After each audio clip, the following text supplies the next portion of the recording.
सर्वध्यायानं नमो वे सब्बसाहूनं येषो पञ्चनमुक्कारो सब्बपावपणासनो मंगलानं च सब्बे सिंहणं भवै मंगलम् जय जगजीव जोणी बियाणो जगगुरु जगानंदो जगनाभो जगबंधु जय जगप्रिया महोमयम् मंगलम भगवान वीरो मंगलम गौतम प्रभु मंगलम स्थूलिभद्राद्या जैन धर्मोस्तु मंगलम तपोनिधिं महाशांतं योगिनं ज्ञानिनं तथा विद्वांसं च महोदार्यं नौमि श्री बुद्धिसागरम्। छठो अध्याय एना विषे આપણે થોડું સ્વાધ્યાય કર્યો. હજી છઠ્ઠા અધ્યાયની અંદર આપણે થોડું હજી આગળ વધશું. છઠ્ઠો અધ્યાય છે ધૂત અધ્યાય.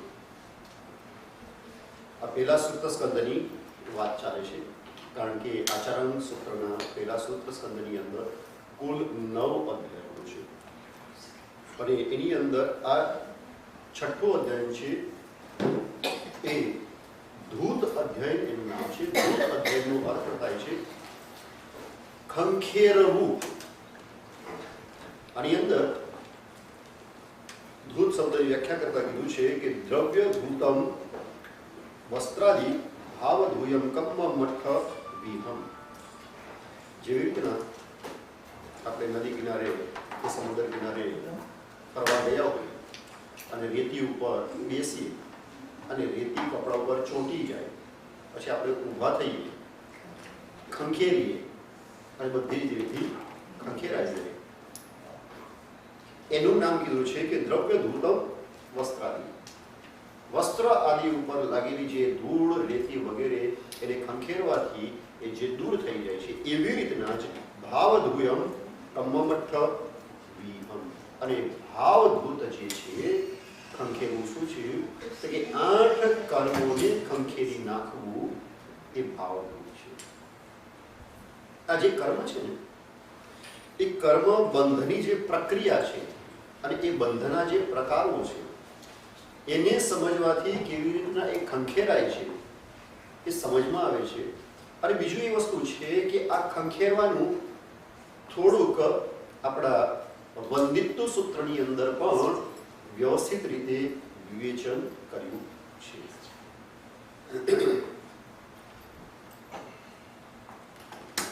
કર્મ બંધ જે થાય છે એ એકચ્યુઅલી અંદર શું છે? કર્મ બંધ એટલે શું? કારણ કે આ અધ્યાયની અંદર કર્મને આત્માથી ખંખેરી નાખવાની વાત છે, દૂર કરી દેવાની વાત છે. તો સૌથી પહેલા જે કર્મો બંધાય છે એની આપણે પ્રક્રિયા સમજીએ કે એ જે કર્મ બંધાય છે એ 5 કારણોથી બંધાય છે: મિથ્યાત્વ, અવિરતિ, પ્રમાણ, કસાય અને યોગ. જેટલા પ્રમાણની અંદર આ જે કર્મ બંધનના કારણો છે એ ઓછા થાય એટલા પ્રમાણની અંદર કર્મનો બંધ જે 4 પ્રકારે કર્યો છે: પ્રકૃતિ બંધ, સ્થિતિ બંધ, રસ બંધ અને પ્રદેશ બંધ. આ 4 પ્રકારના બંધ છે એ ચારેય રીતે ઓછા થતા જાય. પહેલા ગુંઠાણે 5 કારણો રહેલા છે: મિથ્યાત્વ પણ છે, અવિરતિ પણ છે, પ્રમાદ પણ છે, કસાઈ પણ છે, યોગ છે. મેક્સિમમ કર્મ બંધન ત્યાં થાય છે પહેલા ગુંઠાણ. પછી આવે છે સીધા ચોથા ગુંઠાણની વાત કે જેવું ચોથું ગુંઠાણું પ્રાપ્ત કરે છે જીવ, એટલે આ 5 કારણની અંદરથી એક કારણ ઓછું થઈ જાય છે, મિથ્યાત્વ. એટલે એ પછી ચોથા ગુંઠાણે અવિરતિ, પ્રમાદ, કસાય અને યોગ રહે છે. એટલે ઘણા એવા કર્મ બંધન કરતો જીવ અટકી જાય છે. પછી ચોથા ગુંઠાણાથી 5મા ગુંઠાણાની અંદર જ્યારે આવે છે ત્યારે અવિરતિ નામનો જે દુર્ગુણ છે એ દુર્ગુણ પણ ઓછો થાય છે. સંપૂર્ણ ઓછો નથી થતો, કારણ કે સંપૂર્ણ અવિરતિ એ જાય છે છઠ્ઠા ગુંઠાણે. પણ આંશિક રીતે પણ અવિરતિ ઓછી થાય છે. જેટલા પ્રમાણની અંદર અવિરતિ ઓછી થઈ એટલા પ્રમાણની અંદર જીવ અજીવ ઓછું કર્મબંધ કરતો થાય છે. છઠ્ઠા ગુણ ઠાણે અવિરતિ ચાલી જાય છે. એટલે એ પછી ત્રણ રહે છે: પ્રમાદ, કસાય અને યોગ. હવે આ જે ત્રણ જે છે એ રહે છે એ વખતે જો જીવ વ્યવસ્થિત સાધુતાની અંદર હોય તો એ વખતે બહુ ઓછી સ્થિતિવાળું કરવા માંગે છે. આપણે ત્યાં કીધું છે આચાર્ય સૂત્રની અંદર, આ અધ્યાયની અંદર, કે છઠ્ઠા ગુણ ઠાણે રહેલા વ્યક્તિ એટલે એની અંદર પ્રમાદ છે એ જીવની અંદર, પરંતુ ઉપયુક્ત ક્રિયા કરવી જોઈએ. એ ઉપયુક્ત ક્રિયા કરે છે અને એની અંદર જો પ્રમાદ આવે છે તો એ મેક્સિમમ ઉત્કૃષ્ટ જે કર્મ બાંધશે ને એ કેટલી સ્થિતિ વાળું બાંધશે? તો કે 8 વર્ષની સ્થિતિ વાળું એ કર્મ બાંધે.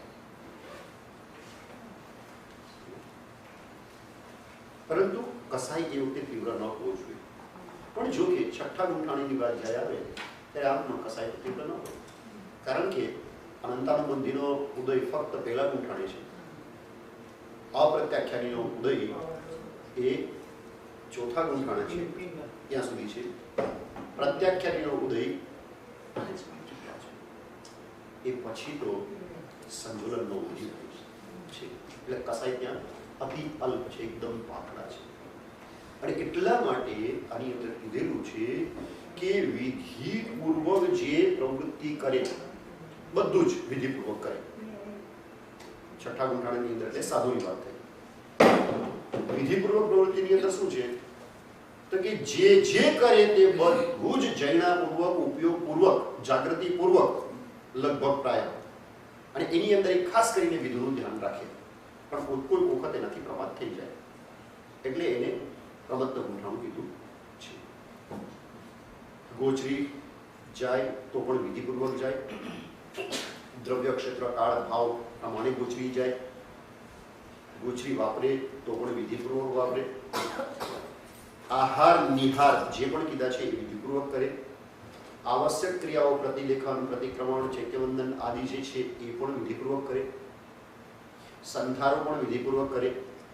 જે એની પ્રવૃત્તિ છે એ બધી જ વિધિપૂર્વક કરે, અને છતાંય થોડો પ્રમાદ હોવાના કારણે એ આવા પ્રકારનો જીવ જે છે ભાવથી છઠ્ઠા ગુંઠાણની વાત ચાલે છે. અહીંયા કપડાથી છઠ્ઠા ગુંઠાણની વાત નથી ચાલતી, કારણ કે જે પણ સાધુના કપડામાં છે એ દ્રવ્યથી છઠ્ઠે ગુંઠાણે, સાતમે ગુંઠાણે કહી શકાય, છઠ્ઠે અને સાતમે, એની વાત નથી ચાલતી. જે એકચ્યુઅલની અંદર છઠ્ઠા ગુંઠાણે છે એની વાત ચાલી રહી છે, કે જે એકચ્યુઅલની અંદર છઠ્ઠા ગુંઠાણે છે એની અંદર પ્રમાદ આવે છે. એના કારણે એ જીવને 8 વર્ષની સ્થિતિવાળું કરવું મન થાય. મેક્સિમમ તો એ 8 વર્ષની. આપણા જેવા જીવો બાંધે ને તો કેટલું બાંધી શકે આ બધા? મોહનીયની અંદર 70 કોડા કોડી, એટલે પછી મોહનીયની અંદર તરતમતા છે કે મિથ્યાત્વ મોહનીય છે એ આટલું બાંધે, અનંતાનુબંધી જે કસાય છે એ આટલું બાંધે. આવી રીતના બધાના અલગ અલગ તરતમતાની અંદર ભેદ છે. પણ એની અંદર સૌથી વધારે જે બાંધે છે મિથ્યાત્વ મોહનીયની અપેક્ષાએ સમજવાનું 70 કોડા કોડી.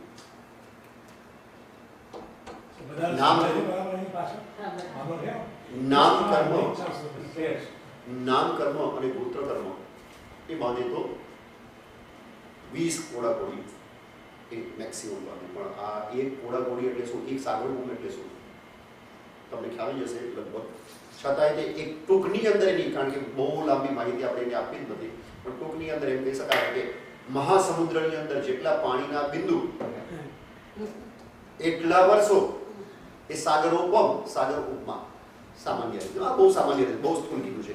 બાકી શાસ્ત્રની અંદર જે ડીપ કીધું છે કે આટલા જરીકે કે પલ્યોપમની અંદર આટલા, અને પછી 10 કોડા કોડી પલ્યોપમનો એક સાગરોપમ, એ વાત વિચારવા જાઓ તો તમને જરીકે કે મગજની અંદર તે જલ્દી ના ઉતરે. એટલા સાગરોપમ, એટલા વર્ષોની વાત છે એક સાગરોપમ.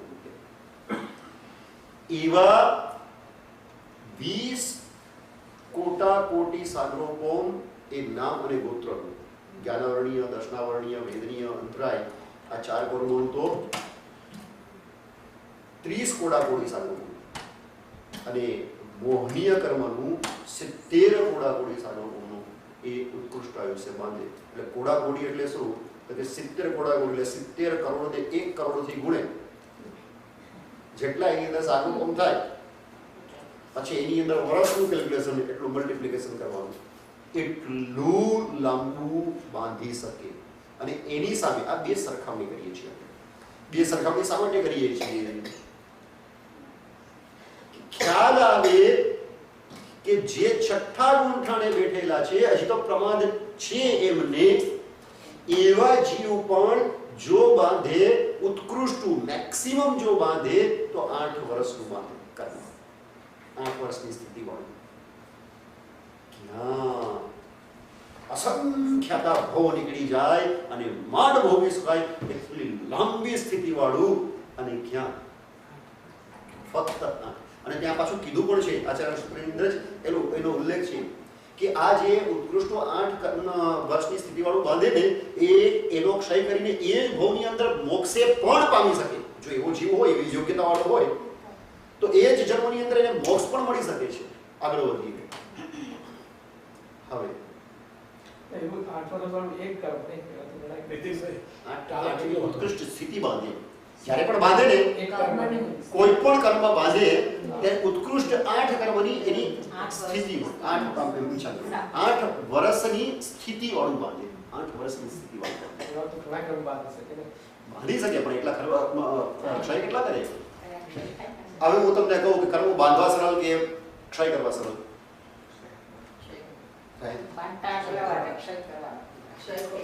ક્ષય કરવા સરળ ને? કીધું તો યાદ છે. તો વિચાર કરો કે આ જે કર્મ બાંધે ને, આ કર્મ બાંધે ને આરામથી જલ્દી ક્ષય થઈ જાય.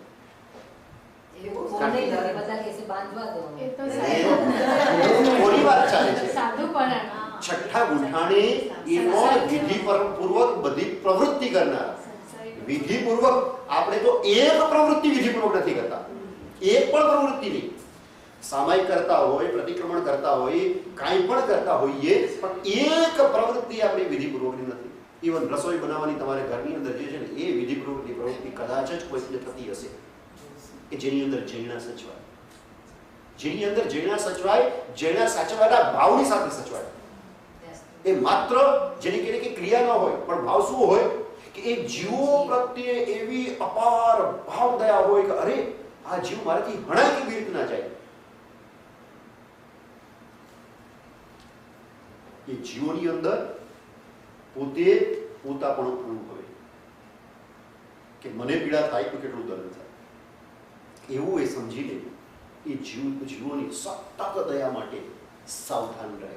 અને એટલા માટે એ જૈનાનું પડે ધ્યાન રાખે. જૈના ચૂકે જ નહીં. અને જૈના કેવી હોય આપણે ત્યાં કહે છે કે સમ્યક દ્રષ્ટિ અને મિથ્યા દ્રષ્ટિ એ ખાય ને તોય ખબર પડી જાય. સમ્યક દ્રષ્ટિ અને મિથ્યા દ્રષ્ટિ ભોજન કરે ને ભોજન તો એની અંદર ખબર પડી જાય કે મિથ્યા દ્રષ્ટિ ભોજન કરે ને તેની જીભમાં પાણી આવે અને સમ્યક દ્રષ્ટિ ભોજન કરે ને તેની આંખમાં પાણી આવે. પાણી બંનેને આવે. ભલાની જીભમાં પાણી આવે તો સલાઈવા છૂટે કે આમ કેવું સરસ બન્યું છે અને મોઢામાં પાણી આવી જાય. અને તરત કે કોઈ પણ આમ ભલે પેટ ભરીને ખાધું હોય પણ પકોડી ને ભેલપુરી ને આવું જે કે એકદમ ચટપટું ને એવું વ્યવસ્થિત તૈયાર હોય અને આપણે જોઈએ તો કેવું આમ તરત જ મોઢામાં સલાઈવા છૂટી જાય, મોઢામાં પાણી છૂટેલું થાય. સમકી ગયું ને તો એ ખાતા એને આંખમાં ક્યારે હવે કે જે રીતના આનંદ ઘનજી મહારાજની વાત છે કે કબહિક કાયા પૂતરી કરત ભજન મે ભંગ, કે આ શરીર છે એ મને આત્મ ધ્યાનની અંદર સ્થિર નથી રહેવા દેતું. કારણ કે શરીરની અંદર ક્ષુધા વેદનીય કર્મનો જે રીતના ઉદય થાય છે અને પછી જે તીવ્ર તાલાવેલી લાગે છે પેટ ભરવાની અને ધ્યાનમાંથી સ્વાધ્યાયમાંથી પ્રભુ ભક્તિમાંથી મારું મન થોડું ચલિત થઈ જાય છે. કબહિક કાયા કૂતરી કરત ભજન મે ભંગ, કે કોઈ માણસ જેને કંઈ કામ કરતો હોય તો બાર કૂતરું ભસવા માંડે તો એનું કામની અંદર ધ્યાન રહે ના. એ ભસભસ કરે એટલે પછી જેને કે એને થાય કે હવે એને જેને શાંત કરો એટલે કૂતરું ભસતું હોય તો શું કરીએ આપણે? આપણું પાછું પડાયું જોઈએ આપણે કે મારી ભગાડી નહીં શકીએ ત્યાં શું કરીએ? સમજીએ બચારા કંઈક ખાવાનું પીવાનું જોતું હશે એટલે ખાવાનું પીવાનું નાખીએ એટલે પછી શાંત પડી જાય. એવી રીતે ના જ આ શરીર પણ આપણું એવું જ છે કે જ્યારે એને ક્ષુધાવેદનીય કર્મનો ઉદય થાય છે અને ત્યારે એની અંદર જે ચલ વિચલતા આવે છે, કારણ કે ક્ષુધા છે ને એને સૌથી મોટું દુઃખ કીધું છે ભગવાન મહાવીરે.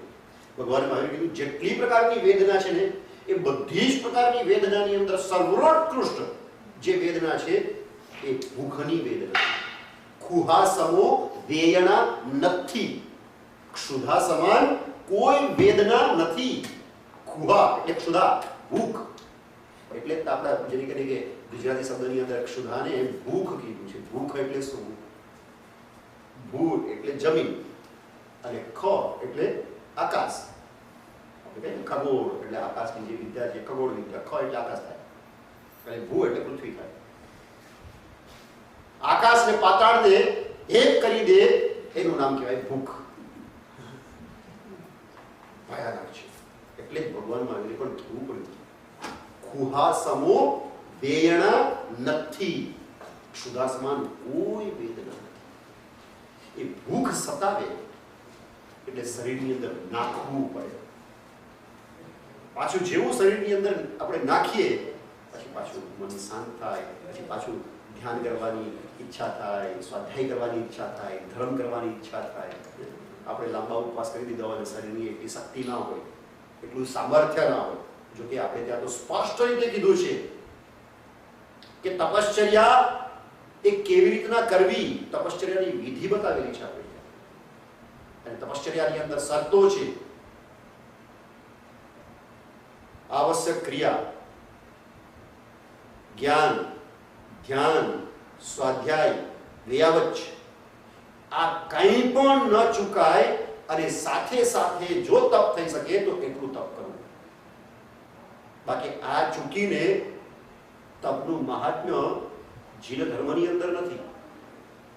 આ સમજો કે પર્યુષણ સામે જ આવે છે અને પર્યુષણ આવે એટલે આપણે એકદમ સુરવીર બની જઈએ, ભાઈઓ ચડાવી દઈએ. હું તપશ્ચર્યા કરનારને રોકતો નથી હો. તપશ્ચર્યા જેવું અતિ શ્રેષ્ઠ ગુણ બીજો કોઈ નથી. એની અંદર આગળ આવશે ખરું.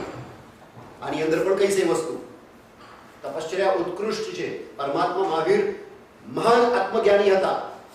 જન્મથી માના ગર્ભથી મહાન આત્મજ્ઞાની હતા. છતાંય તે 12.5 વર્ષ સુધી અતિ ઉગ્ર તપ કર્યું છે. તપ કર્યું છે, થયું નથી. ફરીથી કહી દઉં છું તમને. કારણ કે ઘણા એવું કહેતા હોય છે કે ભગવાનથી તપ થઈ ગયું. વિદ્વાનો હોય છે થઈ ગયું તો જ્યારે ખાધું ત્યારે ભગવાનને ભૂખ લાગી ગઈ હતી એમ. ભગવાને ખાધું એમ. પરમાત્માએ તપ કર્યું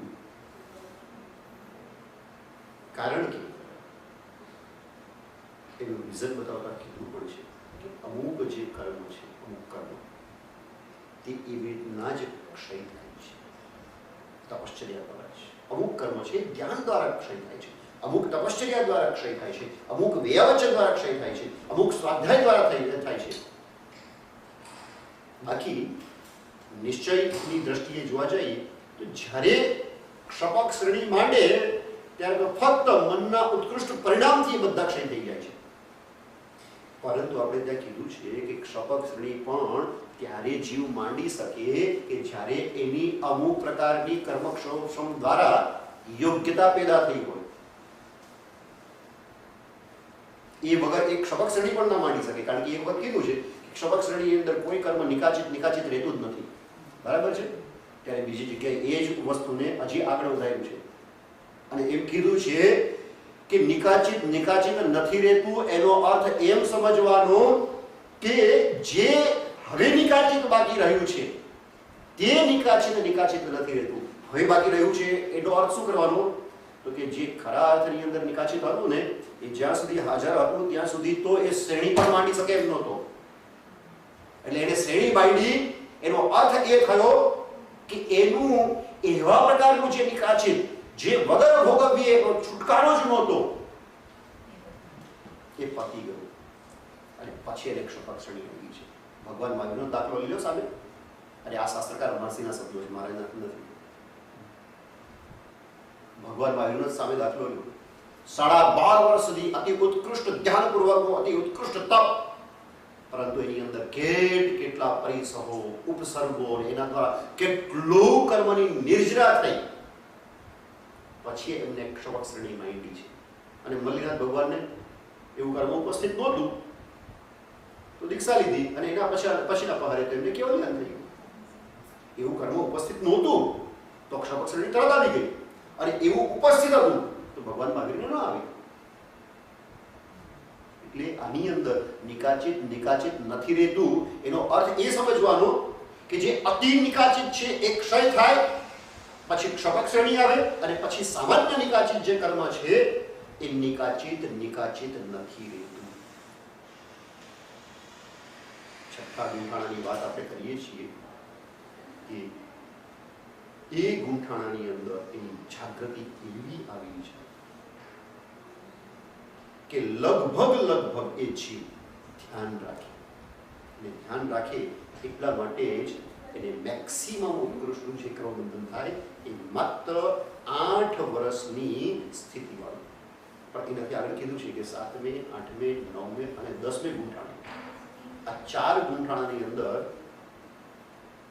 ઉત્કૃષ્ટમાં ઉત્કૃષ્ટ કેટલું બાંધે? 8 મુહૂર્તનું. 8 મુહૂર્ત. એક મુહૂર્ત એટલે 48 મિનિટ. સમજવી, 48 ગુણ્યા 8 ઉત્કૃષ્ટમાં ઉત્કૃષ્ટ બાંધે. તો જો મિનિમમ બાંધે તો એ અંતર મુહૂર્તનું બાંધે. એમ તો છઠ્ઠા ગુંઠાણામાં હોય મિનિમમ તો અંતર મુહૂર્તનું જ બાંધે છે. અને 7મે, 8મે, 9મે અને 10મે વાળા પણ મિનિમમ એક અંતર મુહૂર્તનું અને મેક્સિમમ જો બાંધે તો 8 મુહૂર્તનું બાંધે. 8 મુહૂર્ત બસ. અને 11મા, 12મા અને 13મા ગુંઠાણા વાળા આ જે કર્મો બાંધે ને એ મેક્સિમમ 2 સમયનું બાંધે. આમ કરો ને તો અસંખ્ય સમય વીતી જાય. આમ એક કર્યું ને એની અંદર 2 સમયનું, માત્ર 2 સમયનું બાંધે. અને 14મા ગુંઠાણા વાળો તો કર્મ જ નથી બાંધતો એ જીવ. તેનાથી કદાચ હિંસા થઈ જાય. જે આપણે એમનું આપણે વર્ણન કર્યું હતું આચાર્ય ભગવંતનું, અરણિકા પુત્ર આચાર્ય ભગવંત. તો આવી સ્થિતિની અંદર કોઈ વખત હિંસા એમના શરીર દ્વારા થતી પણ હોય છતાં એને કર્મબંધન નહીં. આ કર્મબંધનની અલગ અલગ વ્યાખ્યાઓ કરી છે આની અંદર ધૂત અધ્યાયની અંદર. તો આ જે કર્મબંધન થાય છે એ પણ પાછું એ બંધનની અપેક્ષાએ 4 પ્રકારનું છે. કારણ કે ધૂત અધ્યાયની અંદર કર્મના બંધનને સારી રીતે સમજશો તેને ખંખેરવાનો ખ્યાલ આવશે. સ્પષ્ટ બંધાય, બદ્ધ બંધાય, નિધત્ત બંધાય અને નિકાચિત બંધાય. આ 4 પ્રકારે બંધાય. એના ફોર્સ, એની ગાઢતા બંધનની. એની અંદર સ્પષ્ટ એટલે શું? તો કે ધૂળની જેમ ધૂળ કપડાને ચીપકે, રેતી રેતીની જેમ રેતી જેવી રીતના કપડાને ચીપકે એટલે શું? ખંખેરો તરત ખંખેરાઈ જાય. એ સ્પૃષ્ટ કર્મ. પછી ધૂળ કપડાની સાથે ચીપકે તો થોડીક ગાઢ ચીપકે, ખંખેરો તો થોડીક ખંખેરાય અને થોડી ચીપકેલી રહે. એ કપડા ધોવાથી જાય. એ બદ્ધ. નિધત્ત એ કીચડ વગેરે છાંટો, અને નિકાચિત એ એકદમ ગ્રીસ કે એવા ટાઈપનું જે છે ને એની અપેક્ષા છે.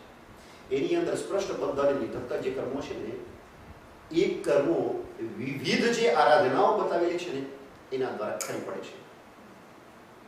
કાયેણ કાયસ્સ પરિક્રમણે વાયસ્સ વાયાએ મણસા માણસ્યસ્સ સવ્વ સવયા રસ. આપણે બોલીએ છીએ ને શું અર્થ થાય છે? જે કાયાથી પાપ કર્યા છે કાયેણ કાયસ્સ એનું પ્રતિક્રમણ કાયા દ્વારા, પરિક્રમણે વાયસ્સ વાયાએ, અને વચન દ્વારા જે પાપ કરેલા છે એનું પ્રતિક્રમણ વચન એના વાણી દ્વારા, મણસા માણસ્યસ્સ મન દ્વારા જે પાપ કર્યા છે એનું પ્રતિક્રમણ મન દ્વારા.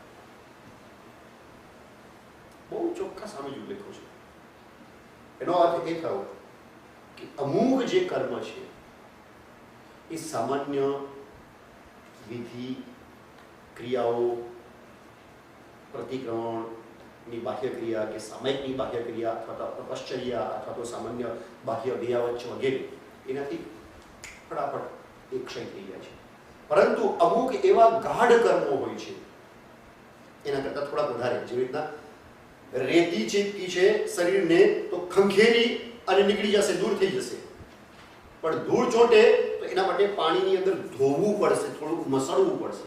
એ રીતના અમુક કર્મો એવા હોય કે એની અંદર થોડી ગાઢ તપશ્ચર્યા કરવી પડે, કાય ક્લેશ કરવો પડે, રસત્યાગ કરવો પડે, આવું બધું કરવું પડે. અને એ થોડુંક ગાઢ રીતે કરવું પડે, સામાન્ય રીતે નહીં. એની અંદર પાછો મનનો યોગ પણ થોડો ભેળવવો પડે, ત્યારે બદ્ધ કર્મો એક ખરે એ નીકળે. કર્મને દૂર કરવાની પ્રક્રિયાની અંદર ત્રીજા જે નિધત્ત કર્મો છે એ જબરદસ્ત તપશ્ચર્યાઓ એની અંદર કરવી પડે, જબરદસ્ત તિતિક્ષા કરવી પડે, સહન કરવું પડે. જે 22 પ્રકારના પરિસહો છે સહન કરવાની વાત છે. પરિસહ પરિસોઢવ્ય, આ જે પરિસહો છે એને સહન કરવાના. કેમ સહન કરવાના? તો કે એ પ્રકારના જે કર્મ છે ને એને નિર્જરા માટે સહન બે કારણે કરવાનું છે. મેઇન મુખ્ય આ સહન કરવાના બે કારણો જો સમજાય તો સુખશીલતા જાય. શ્રાવક જીવનમાં અથવા સાધુ જીવનની અંદર કર્મબંધનનું સૌથી મહત્વનું જે સાધન છે અથવા સૌથી મહત્વનું જે કારણ છે એમ કહી શકાય કે સુખશીલતા છે. સુખશીલતા એટલે શું? બધે જગ્યાએ મને અનુકૂળતા જુએ, પ્રતિકૂળતા મને ચાલે જ નહીં. મારાથી આ ન થાય, મારાથી આ સહન ન થઈ શકે, મારાથી આ ન કરી શકું, હું આવી રીતના ન બેસી શકું, હું આવી રીતના જેની કે ગરમી સહન ન કરી શકું, મને તો એસી જોવે જ, મને તો પંખો જોવે જ, આવી રીતના હું ઠંડી સહન ન કરી શકું, મને તો જેને કહેવાય ને કે હીટર જોવે જ, હું સામાન્ય સીધું સાધું ખાઈ ન શકું, મને તો આટલું મરચું જોવે જ, આટલું મીઠું જોવે જ, હું આવા કપડાં ન પહેરી શકું, મને તો આવા જ જોવે. આમ બધી જ પ્રકારની વસ્તુની અંદર મને આવું ગાદલું ન ચાલે, હું આવી રીતના ના સૂઈ શકું. આ જે ન કરી શકું, ન કરી શકું, ન કરી શકું એ જે છે ને એ સુખશીલતા છે. એ સુખશીલતા બતાવે છે. અને થાય છે શું એનાથી ખબર છે? કે જીવ જ્યારે જ્યારે કર્મનો ઉદય થાય ત્યારે બચાવો આર્ત ધ્યાનની અંદર ફસાઈ જાય. મિલિટરીની અંદર જેની ભરતી કરવામાં આવે એને શું કરવામાં આવે છે? યુદ્ધ ન હોય છતાં પણ એને રોજે રોજ જબરદસ્ત પ્રેક્ટિસ કરવામાં આવે. શા માટે? એવા અલગ અલગ પ્રકારના શારીરિક કષ્ટો એને સહન કરવાનું ફરજિયાત કહેવામાં આવે કે આવું તારે સહન કરવું જ પડશે. એની અંદર ભૂખ પણ સહન કરાવડાવે, તરસ પણ સહન કરાવડાવે, શારીરિક કષ્ટ પણ સહન કરાવડાવે એની પાસે. અને એ શારીરિક કષ્ટ પણ જબરદસ્ત હોય. અરે ઘણા ટ્રેનિંગની અંદર બરફની પાટ ઉપર છત્તા પાટ કપડા વગર એને સુડાવી દેવામાં આવે. ખ્યાલ છે તમને? આવા પ્રકારના એ લોકોને સહન શક્તિઓ વિકસાવવામાં આવે. ગરમી એટલે ભયાનક ગરમી, દોડ્યા કરવાનું હોય, ખાધા પીધા વગર કેટલાય માઇલોના માઇલો દોડ્યા કરવાનું. આવું શા માટે? તો કે જે વખતે યુદ્ધ થશે અને એ વખતે આવી બધી જ પ્રકારની પરિસ્થિતિઓની અંદરથી એને પસાર થવું પડશે. જો કાચો પોચો હશે તો ત્યાં જ ફસકાઈ પડશે. અને જો ફસકાઈ પડશે તો એ યુદ્ધ તો નહીં કરી શકે, વળી પાછો શત્રુના હાથની અંદર જો પહોંચી ગયો તો બધું જ ફનાફાતિયા કરી દેશે. એટલે મિલિટરી વાળાને સહન કરાવડાવે બરાબર. કે મિલિટરીની અંદર સહન કરે તો સાચો સૈનિક બની શકે. એવી રીતે આપણા જીવનની અંદર છે, સાધકના જીવનની અંદર. એ સાધુ હોય કે શ્રાવક હોય, બંને સાધક છે. અને બંનેના જીવનની અંદર આ વસ્તુ છે. કેમ? તો કે આપણા જીવનની અંદર સતત પુણ્યનો જ ઉદય રહેશે એવું તો છે નહીં. અચાનક જ્યારે પાપનો ઉદય જાગૃત થયો, અને એ થઈ શકે છે, કોઈ પણ નિમિત્ત થઈ શકે છે, કોઈને પણ થઈ શકે છે. મોટો ચમરબંધી હોય એને પણ અચાનક કેવી રીતના પાપનો ઉદય થઈ જાય કે ખબર ન પડે. અને એ પછી શારીરિક કષ્ટ આવે. શું થાય? જેને કરીને આપણે એસીની બહાર પગ ન મૂકતા હોઈએ અને પછી કોઈક વખત ફસાઈ જઈએ, ગાડીથી જતા હોઈએ અને ગાડી બંધ થઈ જાય, એન્જિન ખોટવાઈ ગયું અને એની ગરમી કેવી છે. અને માણસો ઓછા, ઘણા રસ્તા એવા કામ હોય ન ઉડતો હોય. હવે બોલો, એ માણસ ત્યાં બેઠો બેઠો કરવાનો શું? જ્યાં સુધી એની પાસે સહાયતા ન પહોંચે છે ત્યાં સુધી બચારો આર્ત ધ્યાન કરશે, લિટરલી આર્ત ધ્યાન કરશે. આ એક ઉદાહરણ લીધું છે. બાકી તો આપણે તો સંસારની અંદર પડે આવા કઈક ઉદાહરણો આપણા જીવનની અંદર ઘટતા હોય છે. કંઈક ને કંઈક એવું સહન કરવાનું આવી જાય અને એ વખતે આપણે સતત આર્ત ધ્યાન કરતા રહીએ. મન આપણું દુઃખી થઈ જાય. કેમ? તો કે સહન કરવાની આદત જ નથી. કઈ વસ્તુ આપણે સહન નથી કરવી. બધી જ અનુકૂળતા, બધી જ સુખશીલતા જોઈએ છે આપણે. અને એટલા માટે જ જ્યારે કોઈક કર્મનો આપણી ઉપર આક્રમણ થાય ત્યારે તરત નવા ઢગલા બંધ કર્મો આપણે બાંધી લઈએ છીએ. સહન કરવાના અભાવની અંદર એ શક્તિનો વિકાસ જે નથી કર્યો એના કારણે જીવ ગમે તેવો ઉપરથી બાહ્ય રીતે જ્ઞાની હશે ને એ ફસકાઈ પડવાનો. જ્ઞાન કે યાર હવે મને ગમે એટલું જ્ઞાન હોય એટલે મને કઈ ગરમી નથી લાગવાની કે મને ઠંડી નથી લાગવાની જ છે. પણ કદાચ મને જ્ઞાન નહીં પણ હોય, જો આખો રિવર્સની અંદર કદાચ મને જ્ઞાન નહીં પણ હોય પણ મેં ઠંડી અને ગરમીને સહન કરવાની આદત વિકસિત કરી લીધી હશે તો મને ઠંડી કે ગરમી વધારે પરેશાન નહીં કરે. એ વખતે મારું માઇન્ડ બેલેન્સ્ડ રહેશે. એટલે બધે જ જગ્યાએ કે જ્ઞાન બચાવી લે છે એવું નથી. જ્યાં જ્ઞાન બચાવે છે ત્યાં જ્ઞાન બચાવે છે, અને જ્યાં બાહ્ય ક્રિયાઓ બચાવે છે ત્યાં ફક્ત બાહ્ય ક્રિયા જ બચાવી શકે છે. એટલે જ ભગવાને કીધું છે પરિસહા પરિસોઢવ્યા, કે પરિસહો બરાબર સહન કરવા જોઈએ. એ સહન કરવાની આદત રાખવી જ. કારણ કે અચાનક આ હુમલો કરે છે કર્મો, અને એ હુમલો કરે એ વખતે સહન કરવાની શક્તિ જોઈએ આપણી પાસે. શારીરિક સહન કરવાની શક્તિ જોઈએ. પહેલા શરીરની શક્તિ જોઈએ. જ્યાં સુધી શરીરની શક્તિ નથી ને એવી પ્રકારની, ત્યાં સુધી વ્યક્તિ એવું મન પણ સ્થિર નથી કરી શકતો. એટલા માટે જ કીધું છે કે કેવલ જ્ઞાન અને કેવલ દર્શન પ્રાપ્તિ માટે પણ પહેલું ગુંઠાણું જોઈએ. પહેલું સંસ્થાન જોઈએ, સંઘણ જોઈએ. પહેલું સંઘણ શા માટે?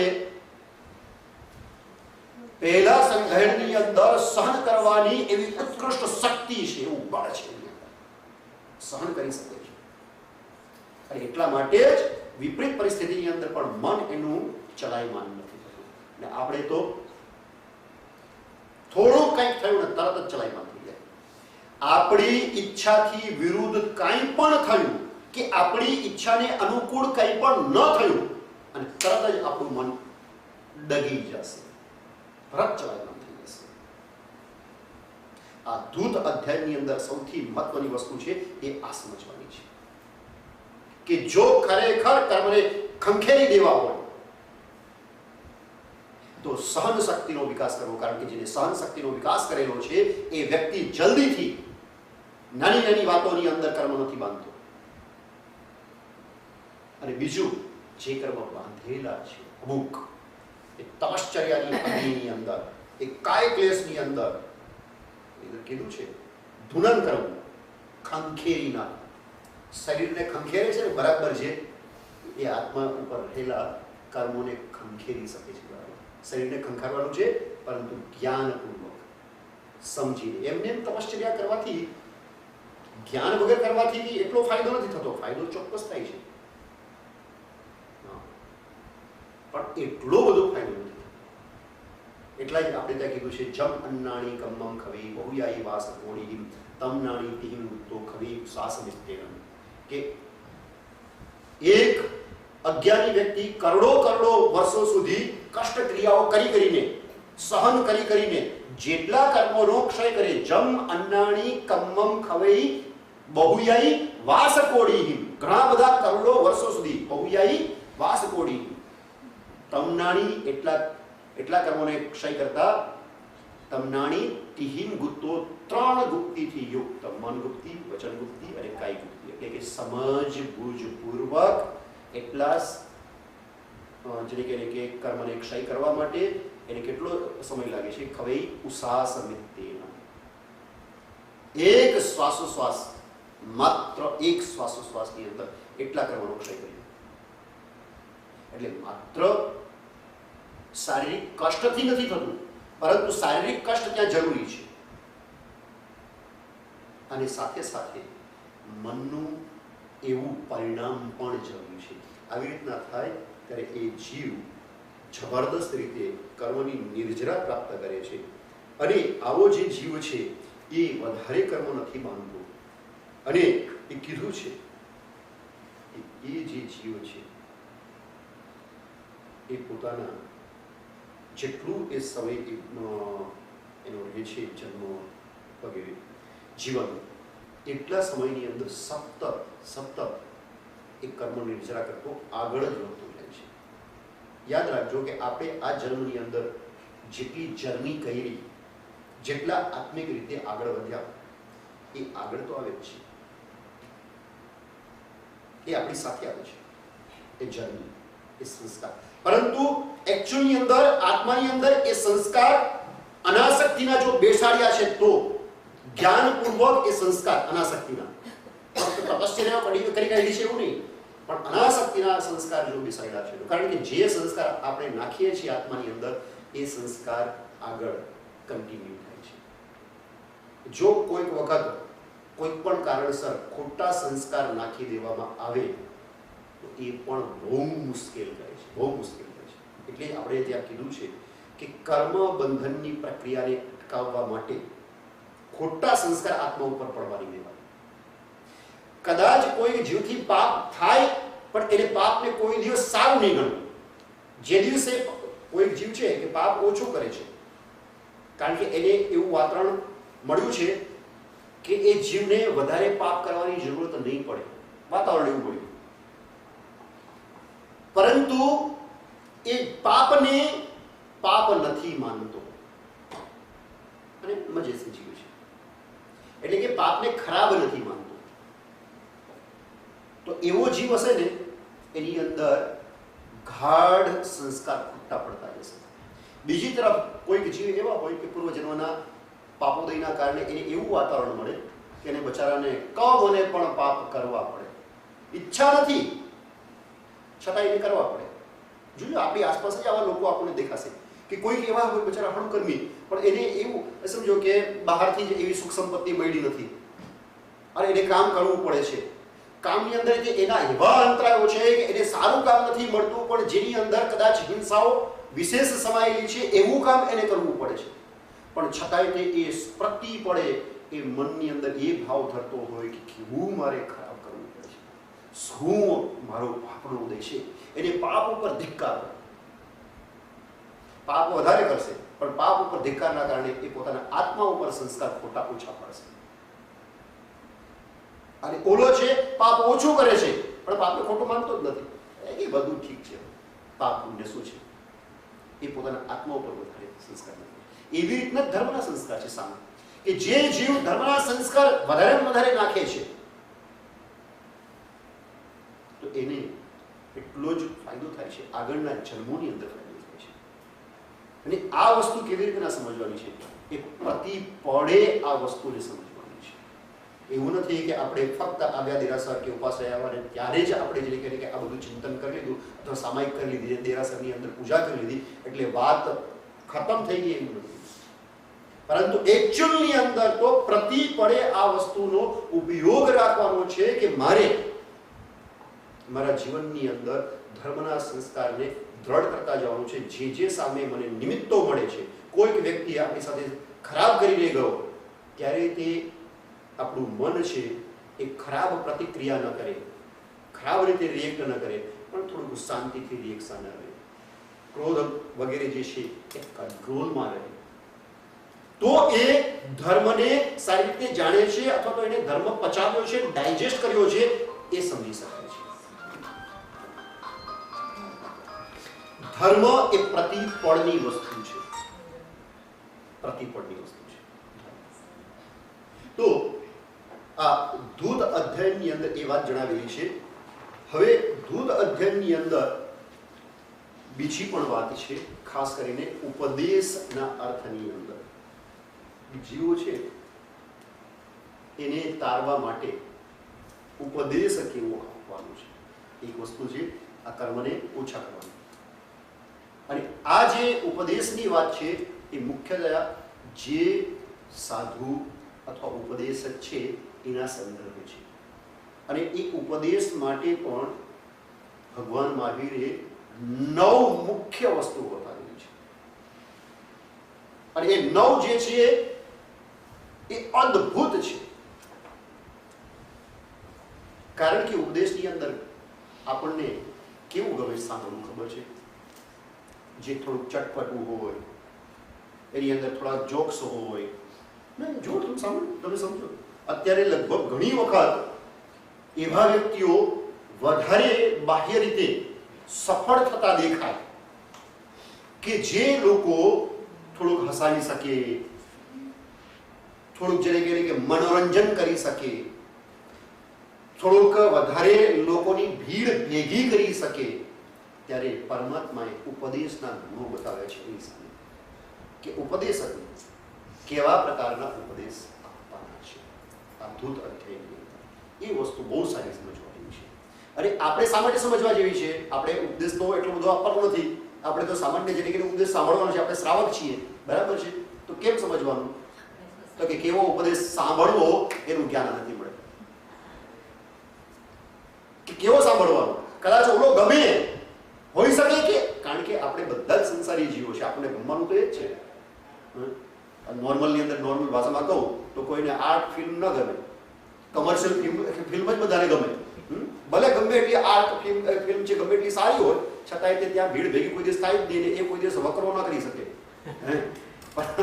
એક નોર્મલ આ છે, બરાબર છે ને? એવી રીતના ભલે કદાચ આપણું બાહ્ય મન છે એ થોડુંક એ તરફ ખેંચાય, પણ જો આત્મગુણની વૃદ્ધિ કરવી છે, આત્માની ઉન્નતિ કરવી છે, તો આ 9 ગુણોને ધ્યાનમાં રાખી લેવાના છે. બહુ સારી રીતે બતાવ્યું છે. સંતિ વિરય ઉવસમમ નિર્માણમ સોયમ અજ્જવ્યમ મદ્દવ્યમ લાઘવ્યમ અણૈવત્યમ. આ છઠ્ઠા ધૂત અધ્યાયની અંદર આ 9 વાતો ભગવાન મહાવીરે બતાવેલી છે. સૌથી પહેલા કીધું છે કે સંતિ. કેવો ઉપદેશ? કે જે ઉપદેશથી સૌથી પહેલી વાત આપી છે, જે ઉપદેશથી જીવ સમ્યક બોધને એટલે કે સમ્યક દર્શનને પ્રાપ્ત કરે અને સમ્યક દર્શનને પ્રાપ્ત કરી શકે એવા જે યોગ્ય પદાર્થ છે 9 તત્વાદી એને જાણી એવા પ્રકારનું ઉપદેશ સૌથી પહેલી વાત છે. વાત એ કઈ તો કે પહેલી વાત એ હોવી જોઈએ કે જીવ બોધને પામે. કારણ કે જીવ બોધને પામી ગયો છે તો બધું પામી ગયો છે. જ્યાં સુધી બોધને નથી પામ્યો ત્યાં સુધી બધું જ જો એને આવડતું હોય તો બધું નકામું છે. એટલે જ કીધું છે ને સમકિત વિણનવ પૂરવી અજ્ઞાની કહેવાય. કે સમ્યક દર્શન નથી અને 9 પૂર્વ સુધીનું જ્ઞાન છે, થઈ શકે છે. મિથ્યાત્વને પણ 9 પૂર્વ સુધીનું જ્ઞાન થઈ શકે છે. એટલે કે સમકિત વિણનવ પૂરવી અજ્ઞાની કહેવાય. એ અજ્ઞાની છે. એટલે સૌથી પહેલા બોધની અંદર 9 તત્વ આદિ દ્વારા કરીને જીવાદી પદાર્થો એનું જ્ઞાન દ્વારા એને સમ્યક શ્રદ્ધા ઉત્પન્ન થાય એવા પ્રકારનો બોધ એ સંતિ. બીજું છે વિરયી. સૌથી મહત્વની વસ્તુ કીધી આગળ બીજા જ. વિરયી એટલે શું? વિરતિ. ટૂંકાણની અંદર પાપ કાર્યનો ત્યાગ. 7 વ્યસન હોય એનો ત્યાગ, 14 નિયમ લેવા, પૂર્વક જે વિરતિ, રાત્રિ ભોજન, દેશ વિરતિ, સર્વવિરતિ બધું આવી જાય પછી. પણ વિરતિ અંદરથી જાગે, પાપના પછાણ કરવાની એને ભાવ જાગે કે આ પાપ બહુ ખરાબ છે, હંમેશા જન્મે જન્મે જો મારું બગાડ્યું છે તો પાપે બગાડ્યું છે. જ્યારે જ્યારે જીવ દુર્ગતિની અંદર ગયો છે અથવા સદગતિની અંદર નથી ગયો તો એનું મેઇન કારણ છે અવિરતિ, વિરતિનો અભાવ. વિરતિના અભાવની અંદર જીવ દુર્ગતિએ જાય છે. સામાન્યતા એમ કીધું છે કે જો વિરતિ પ્રાપ્ત કરી લે તો પ્રાય કરીને એ જીવ દુર્ગતિ ન જ પામે. એટલે જ તો ભગવાન મહાવીરે જ્યારે શ્રેણીક મહારાજાએ પૂછ્યું કે મારી નરક કેવી રીતના ટળે તો ઉપાય બતાવ્યો તો. શું ઉપાય બતાવ્યો હતો? નવકારસી કર. શું થયું આ? એ નવકારસી એટલે શું? વીરતી આવી ને વાત. સામાયિક કર. શું થયું? સામાયિક મોલન કુંડલો એટલે એનો અર્થ શું થયો? વીરતી. કારણ કે વીરતી જો હાજર હોય તો દુર્ગતિ પ્રવેશ ન કરી શકે. એટલે જ્યારે પણ જીવનું કલ્યાણ કરવાની ભાવના હોય તો સંતિ, બીજું છે વીરતી. વીરતીની વાત એની પાસે. આપણે સૌથી પહેલી વાત કહીએ છીએ કે આકર આકર આકર આકર, પણ એકચ્યુઅલની અંદર તો સૌથી પહેલી એ વાત હોવી જોઈએ આ ન કર, આ ન કર. આજે ભલે સાયકોલોજી બધા સાયકોલોજીસ્ટ એમ કહેતા હોય એ વ્યવહારિક પ્રમાણે કદાચ સાચું પણ હશે કે ભાઈ ન કર એમ નહીં કેવું, પોઝિટિવ કેવું, કર એમ કેવું. આ સાંસારિક વ્યવહારિક વસ્તુની અંદર આ સત્ય હોઈ શકે એ બાબતમાં હું કાંઈ નથી બોલતો વ્યવહારિક બાબતમાં, પણ ધર્મનો વિષય હોય તો આખો જૈન ધર્મ એની શરૂઆત જ ન કરવા ઉપર આધારિત છે. કરવા ઉપર આધારિત નથી. સૌથી પહેલી વાત એ છે પ્રાણાતિપાત વિરમણ વ્રત. કારણ કે આ પાંચ જે વ્રત બીજા અન્ય ધર્મીઓ કહે છે, જૈન ધર્મ સિવાય જે બીજાની અંદર આ પાંચે પાંચ વ્રત છે, પ્રાણાતિપાત વિરમણ વ્રત, મુસાવાદ વિરમણ, આપણે પાંચ વ્રત કહીએ છીએ ને, એ પાંચ વ્રતને બૌદ્ધ લોકો પંચશીલના નામે ઓળખે છે.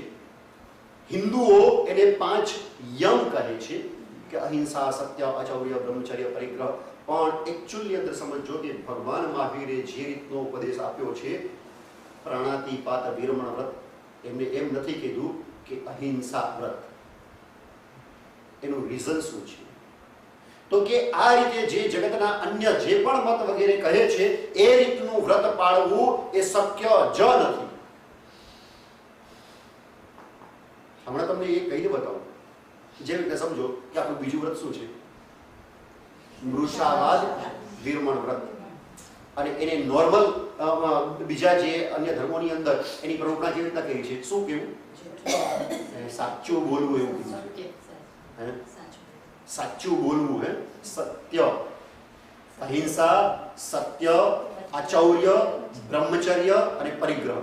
આમ પાંચ વ્રત કીધા છે. બરાબર છે? સાચું બોલવું. તો સાચા બોલવા જેવું વ્રત પહેલા તો સૌથી પહેલા જે કહે કે અશક્ય છે. કદાચ કોઈ લઈ લે તો એ પાળવું અસંભવ. કોઈ કોઈ કોઈ ન પાડી શકે. આ જગતનો કોઈ વ્યક્તિ સમર્થ નથી કે એમ કે સાચું બોલવું અને પછી એ વ્રત લીધા પછી એ પાડી શકે. કેમ ન પાડી શકે? કારણ કે પછી જેને કહીને આખો દિવસ બકબક કરવાનું છે, સાચું જે લાગે બોલવાનું છે. પછી એને કાણાને કાણો કહેવાનો, ચોરને ચોરે કહેવાનો. કારણ કે એને સાચો વ્રત બોલે છે. હવે ચોર છે તો ચોર કેવો જ પડશે, કાણો છે તો કાણો કેવો જ પડશે, બાળો છે તો બાળો કેવો જ પડશે, લૂલો છે તો લૂલો કેવો જ પડશે, લંગડો છે. કારણ કે એને વ્રત શું લીધું છે? સત્ય બોલવું. તો ક્યાંથી એ પાડી શકવાનું છે? આખો દિવસ બકબક કરે કોઈ તે નથી કરી શકવાનું. કારણ કે પછી બોલતા જ રહેવાનું છે ને. જે સામે સાચું દેખાય એ બોલવાનું છે. કારણ કે એને સાચું બોલવાનું વ્રત લીધું છે. અને જે પણ સાચું બોલે શક્ય છે. બીજું છે ત્રીજું વ્રત છે શું છે? અચૌર્ય. અચૌર્ય વ્રત એ અધૂરું છે. અચૌર્ય વ્રત એમ કે ચોરી નહીં કરું તો ચોરી નહીં કરું એ વ્રત જ અધૂરું થઈ જાય. કારણ કે સમજો તમે અહીંયા બેઠા છો અને તમે તમારી ઘડિયાળ કે એક અંગૂઠી નીચે મૂકી છે અને તમારી બાજુમાં કોઈ બેઠું છે એને લઈ લીધી, લઈને ગજવા મૂકી દીધી, હેન્ડ તો થયો. આ ચોરી કહેવાય કે ન કહેવાય? કોમન ચોરી કેને કહેવાય? તમારી જાણ બહાર લઈ લે એ ચોરી ને. આ તો તમારી આંખની સામે લીધું તો એને તમે ચોરી કેવી રીતના કહેશો? અધૂરું વ્રત છે. આપણે ત્યાં શું છે? આદત્ત આદાન વિરમણ. વિચાર કરો. આદત્ત આદાન એટલે શું? જે કોઈએ નથી દીધેલું. આ તો શું છે કે કોઈની પાસેથી મેં ખૂંચવી લીધું. મેં ક્યાં ચોરી કરી? મેં એની પાસે જૂટવીને લીધું છે. ચોરી નથી. મેં તો ચોરીની બાધા લીધી. ચોરી નહીં કરું. જૂટવીને લેવાની ક્યાં બાધા લીધી છે ભાઈ? મેં અધૂરું વ્રત છે. આદત્તાદાન એટલે જ્યારે વ્રતનું નિરૂપણ જે કર્યું છે વિતરાગ પરમાત્માએ સર્વજ્ઞ ભગવંતે એવા અદ્ભુત રીતે કર્યું છે. પણ એની અંદર શું છે? નકાર છે. પ્રાણ અતિપાત વિરમણ એટલે હિંસાથી હું અટકીશ. બરાબર છે? હિંસાથી અટકો એ થઈ શકે છે, હિંસાથી અટકીશ. પણ અહિંસા તો શક્ય જ નથી. અહિંસાનું પાલન શક્ય છે તો વિહાર જ ન કરી શકે સાધુ, શ્વાસ ન લઈ શકે. એટલે હિંસાથી અટકીશ તો એ પોતે હિંસા નથી કરતા, તો ત્યાં એ સાચા છે કે ભાઈ હું હિંસાથી અટકેલો છું, હું પોતે નથી કરતો. પણ જે થાય છે એ મારા વસ્તુની અંદર નથી. જે રીતના જે કાલે આપણે દ્રષ્ટાંત પરમ દિવસે આપ્યું હતું આચાર્ય ભગવંતનું, અર્ણિકા પુત્ર, તો એમના વશમાં હતું કે પાણીના અપકાઈના જીવોની હિંસા ન થાય એની વશમાં, એ થવાની છે. પણ એને નથી કહ્યું પ્રાણાતિપાત વિર્મણ વ્રત. એટલે અહિંસાનું વ્રત લે તો એ પડાવવાનું નથી. અને એમ કે પ્રાણાતિપાત વિર્મણ વ્રત તો એ બરાબર પડાવવાનું છે 100%, એની અંદર કોઈ વાંધો નથી. પણ આ બધા નકારથી ચાલુ કરવા પડે તો જ થાય કે આ નહીં કરું, પ્રાણના અતિપાતથી અટકીશ. આ તો એ વીરતિ છે. તો એ વીરતિનો ઉપદેશ બધાને આપવાનો હોય. મેઇન આ વસ્તુ છે ઉપદેશની અંદર. બીજી વસ્તુ પેલા સમ્યક બોધ આપવાનો. સમ્યક બોધ જો જીવને મળે ને પછી એને વીરતિનો ઉપદેશ આપીએ ને તો એ તરત જ એને એક્સેપ્ટ કરે છે. હા, વાત સાચી, જો આ કરવા જેવું નથી. પેલા છોકરાને સમજાવીએ કે ભાઈ આ આવે છે અને એને અડાય નહીં, અડીએ તો બળી જાય. અને પછી એને કહીએ કે અડતો નહીં તો કહેશે કે હા નહીં અડું, દૂર રહેજે તો કે હા દૂર રહીશ. પણ એને બોધ જ ન હોય ને કહી દઈએ આપણે એ દૂર રહેજો તો શું થાય? એને બોધ ના હોય અને આપણે એમ જ કહી દીધું દૂર રહેજો, શું હાથ ગાલશે જે. એટલે પહેલો ઉપદેશ એનો કે સંતિ સમ્યક દર્શન. બીજો ઉપદેશ એનો કે વીરતિ, તરત જ વીરતિનો ઉપદેશ છે. એ પછી ત્રીજી વાત છે ઉવસમમ. જેવી વીરતિ થોડીક આવી તરત જ એ જીવને ત્રીજો ઉપદેશની બહુ જ જરૂર પડે છે. કારણ કે આત્મકલ્યાણની અંદર આગળ વધવું છે. આત્મકલ્યાણની અંદર જ્યારે આગળ વધવું છે ત્યારે આ ગુણ અવશ્ય બેવ જરૂરી બને છે. ઉપસમ એટલે શું? ઉપશમ ભાવ. ક્રોધ, માન, માયા, લોભ આ બધાને શાંત કરી દે. સતત એ ખ્યાલ રાખવાનો કે મારે આત્મકલ્યાણ કરવું છે અને એટલા માટે મારે ઉપશમ ભાવની અંદર રહેવું છે, શાંત રહેવું છે. આવશે કર્મનો ઉદય આવશે, ક્રોધ પણ આવવાની કોશિશ કરશે. બસ એ જ વખતે ક્રોધની સામે તમારે થવાનું છે. ક્રોધને જીતવાનો બીજો કોઈ જ ઉપાય નથી. પુરુષાર્થ એકમાત્ર ઉપાય છે. ગમે એટલા તમે બીજી પ્રક્રિયાઓ કરો છતાંય તે ક્રોધ એ કોઈ પણ પ્રક્રિયાઓથી જલ્દી નહીં જીતી શકાય. પરંતુ પુરુષાર્થ જો દ્રઢ કરે વ્યક્તિ તો એ દ્રઢ પુરુષાર્થથી જીતી શકે છે, ચોક્કસ જીતી શકે છે. કેમ? એ નક્કી કરે કે હવે મારે મારા ક્રોધને જીતવો છે, મારે મારા અહંકારને જીતવો છે, મારે મારા લોભને જીતવો છે, મારી અંદર રહેલી માયાની જે પ્રવૃત્તિ, જે છલ, પ્રપંચ, ઠગ વિદ્યા છે મારી અંદર, એને જીતવી છે, એને શાંત કરવું છે. ઉવસમ, આ ચારે ચાર ક્રોધને શાંત કરવો છે. કારણ કે જીવને શીખવાડવું પડે, નહીં તો શું થાય ખબર છે? જીવ અધ્યાત્મની માર્ગે આવે ને એટલે આ ચાર છે ને વધારે આક્રમણ કરે. શત્રુ, આ ચાર શત્રુ છે, ક્રોધ, માન, માયા, લોભ. એટલે આ ચારે ચાર શત્રુ અધ્યાત્મમાં માર્ગે આવેલો હોય એ જો જાણકાર ન હોય તો એને આ ચાર કસારો વધારે પીડશે. કે અધ્યાત્મ માર્ગે તો આવી ગયો પણ એ જાણકાર નથી. ને શું તેની જાગૃત નથી, સચેત નથી કે મારે આ ચાર બહુ મોટા નુકસાન કરનારા છે. જેટલી અવીરથી નુકસાન ન કરી શકે એટલું નુકસાન આ ચાર કસાઈ કરી શકે છે. અજાગ્રત ન હોય એટલે શું થાય કે બધા ધર્મ આરાધના કરે અને એ ખુશ થઈ જાય. જી આપણે બધા આવા છીએ ને, આપણે શું છે ખુશ થઈ જઈએ છીએ કે મેં ધર્મની આરાધના ખૂબ કરી, હું તો આ પણ કરું છું, હું આ પણ કરું છું, હું આ પણ કરું છું, હું આ પણ કરું છું. અને આપણે મનોમન આત્મસંતુષ્ટિ પ્રાપ્ત કરી લઈએ છીએ કે હું તો જેને કહેવાય ને કે રોજ દેરાસર જાઉં છું, હું તો રોજ સામાયિક કરું છું, હું તો રોજ માળા ગણું છું, હું તપશ્ચર્યા પણ કરું છું, હું સ્વાધ્યાય પણ કરી લઉં છું. આ બધી જ બાહ્ય ક્રિયાઓ છે. ચાહે માળા ગણે એ પણ ક્રિયા છે, એ દર્શન કરે એ પણ ક્રિયા છે, તપ કરે એ પણ ક્રિયા છે, સામાયિક કરે એ પણ ક્રિયા છે, અત્યારે આપણે સ્વાધ્યાય ક્રિયા છે એ પણ ક્રિયા છે.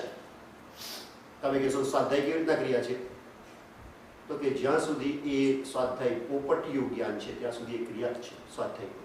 સમજી લેજો વસ્તુ.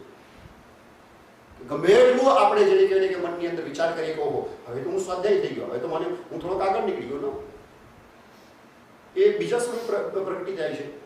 એના માટે સંસ્કૃતની અંદર એક બહુ સરસ શ્લોક છે.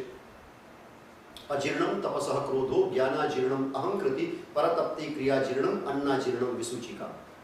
અનાજ ન પચે તો ઝાડા થઈ જાય. અજીર્ણમ તપસઃ ક્રોધો, એવી રીતના જ તપ ન પચે તો ક્રોધ ઉત્પન્ન થઈ જાય.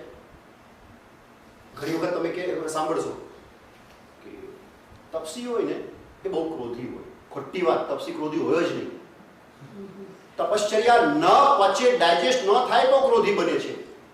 તમે એમ કહો કે જેને કે દૂધ પીએ તો ઝાડા જ થઈ જાય, આ તો એવું છે. એટલે દૂધ પીએ તો ઝાડા ન થાય, દૂધ પીએ ને પચે નહીં, ડાયજેસ્ટ ન થાય તો ઝાડા થાય.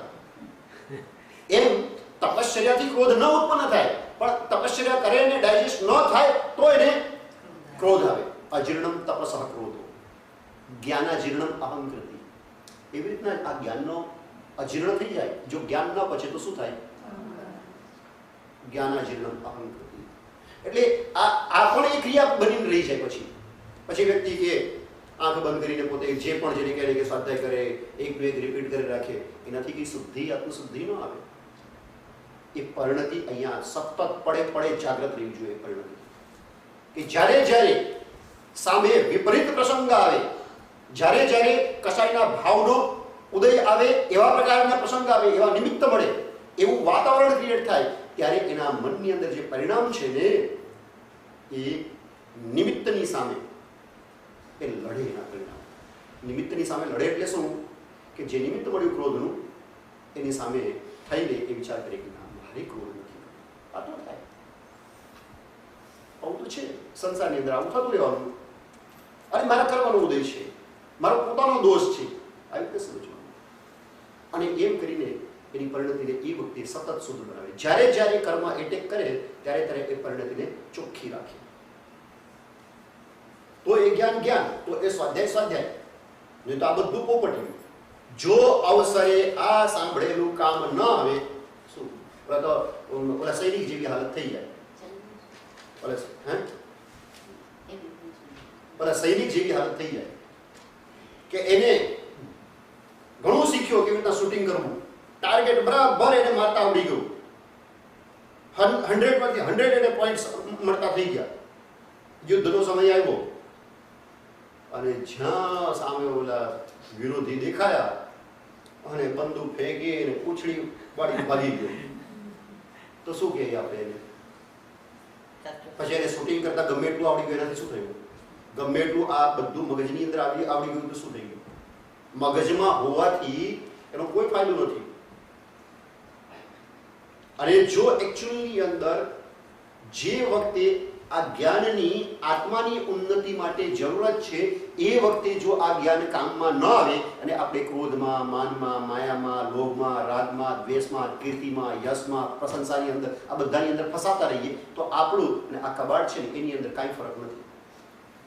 આ કબાટની અંદર ઘણી ચોપડી છે અને એની રીતે 2 જ પાયા છે. આ કબાટને 2 પાયા છે ને, અને એની અંદર ઘણી બધી ચોપડીઓ છે. 2 પાયા છે, 2 પગ છે. પાયા વગર દેખાતા નથી. આપણે થોડાક પાયા વગરના, બેઝ વગરના થઈ ગયા. બાકી આવી રીતના જૂના લોખંડ, આપણે ત્યાં લોખંડના કબાટો લગભગ પાયાવાળા થતા અને એની અંદર 2 પગ હોય. અને આ રીતે જેને કહેવાય કે 2 પગ ઉપર જ ઊભો છે આ કબાટ રીતે. જો એ જ્ઞાન, એ સ્વાધ્યાય એકચ્યુઅલની અંદર જ્યારે કર્મનું આવું નિમિત્ત ઊભું થાય ત્યારે એ ઉદય પામેલા કર્મને ઉપશમન કરવામાં કામ ન આવે તો એ જ્ઞાન નથી. પરતપ્તિ ક્રિયા જ્ઞાનાજીર્ણમ અહંકૃતિ પરતપ્તિ ક્રિયાજીર્ણમ. અને ત્યાં સુધી ક્રિયા છે. ક્યાં સુધી? ત્યાં સુધી ક્રિયા ફક્ત માત્ર ક્રિયા છે. ત્યાં સુધી એ ક્રિયા એ નિર્જરાત સંભાર નથી બની શકતું સારી રીતે, જ્યાં સુધી એ ક્રિયા કરનારને પારકી પંચા કહે. જો ક્રિયા ન પચે ને, ક્રિયા ડાયજેસ્ટ ન થાય તો શું થાય? પરતપતી ક્રિયાજીર્ણમ. ક્રિયાનું અજીર્ણ થાય એટલે પરતપતી પારકી પંચા. તમે આ બરાબર નથી કરતા, આ તો ખોટું છે, એ ફક્ત એની આત્માના હિતના ભાવનાના કારણે નથી કહેતો, પણ એને વાંધા વચકા ગોતી કાઢવા છે. કારણ કે બે પ્રકારના લોકો હોય જીવો.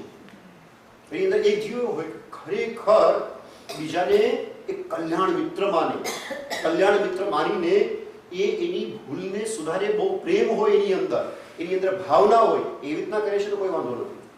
પણ બસ ઘણાને ખોડ ખાપણ કાઢવાની આદત, ગમે ત્યાં ગમે તેમ એ રાહ જોઈને ટાપીને જ બેઠો હોય. ખમાસણું પોતે દેતો હોય પણ ધ્યાન રાખે કોણ ખમાસણું બરાબર નથી આપતો. એવું તે પોતે નહીં વિચારે કે હું ખમાસણું બરાબર નથી આપતો કારણ કે મારું કોઈ બીજી જગ્યાએ ધ્યાન છે. દેરાસરમાં જશે તો કોણ બરાબર ક્રિયા નથી કરતો એના તરફ ધ્યાન હશે, ભગવાનની તરફ ધ્યાન નહીં હોય. માળા ગણશે તોય તે જેને કે ઘડિયાળના કાંટાની જેમ ફરી રહેશે એની ગરદન. અને પછી જ્યાં જેને કહેવાય કે ઓલું મળે ક્યાંક કોઈકનું તો ફટ ઝપાટો મારશે અને કહી દેશે. આવા જીવો ફક્ત આ ક્રિયા કરનાર જ હોય છે એવું નહીં, ઘણા એવા જીવો હોય. શું કરે કે જે ક્રિયા કરનારા હોય ને એની પણ ખોડ ખાપણ કાઢી રાખે. પોતે તો ના કરે પણ જે કરનારા હોય એની પણ ખોડ ખાપણ કરે. તો આ પણ